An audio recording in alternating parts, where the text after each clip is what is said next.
আসসালামু আলাইকুম। আমাদের কিন্তু অনেকেরই ফেসবুকের এই ক্রাইটেরিয়া চলে আসছে যে 28 দিনে 3 লাখ ভিউজ হলেই ফেসবুক আমাদেরকে কন্টেন্ট মনিটাইজেশন দেবে। এখন কথা হচ্ছে যে এই 28 দিনে এই 3 লাখ ভিউজ আমরা কিভাবে পূরণ করব। এই 3 লাখ ভিউজ আসলে 28 দিনে সম্ভব কিনা। আপনি যদি কাজ করেন সঠিক নিয়মে, যদি আপনি ফেসবুকে কাজ করে যান 28 দিন লাগবে না, 10 থেকে 15 দিনের মধ্যে আপনি চাইলে এই 3 লাখ ভিউজ পূরণ করতে পারবেন। দেখেন আমার একদিনে এইখানে ভিউজ আসছে 8757টি, যেইখানে আপনার আরও 27 দিন সময় আছে।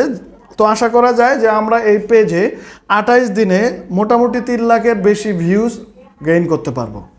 এখন আপনি কিভাবে এই 28 দিনে আসলে ফিল আপ করতে চাচ্ছেন, আপনাকে একটা পরামর্শ দিচ্ছি। আপনার যদি একদম নতুন পেজ হয় তাহলে আপনি 28 দিনে অল্প সময় নেবেন, বেশি সময় নেওয়ার দরকার নাই। একটা পোস্ট করবেন এবং রিলস ভিডিও আপলোড করবেন এবং আপনি চেষ্টা করবেন আপনার ফেসবুকে অ্যাক্টিভ থাকার জন্য। মনে রাখবেন 2টা থেকে 3টা যে আপনি রিলস আপলোড করবেন দিনে, সেইটা যেন সময় করে করেন। মানে যদি দিনে 3টা করেন 3টাই করবেন এবং সময় মেনটেন করে করার চেষ্টা করবেন।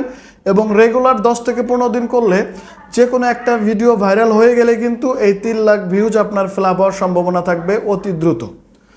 ভাইরাল ছাড়া যদি মনে করেন যে আপনি কন্টিনিউ 2000-1000 ভিউজ দিয়ে 28 দিনে 3 লাখ ভিউজ ফ্লাপ করবেন, এটা কিন্তু সম্ভব হবে না। সো সেক্ষেত্রে আপনাকে যদি নিয়ম মানেন কিছুদিন পরে কিন্তু আপনার এই ভিডিও ভাইরাল হওয়ার সম্ভাবনা থাকবে।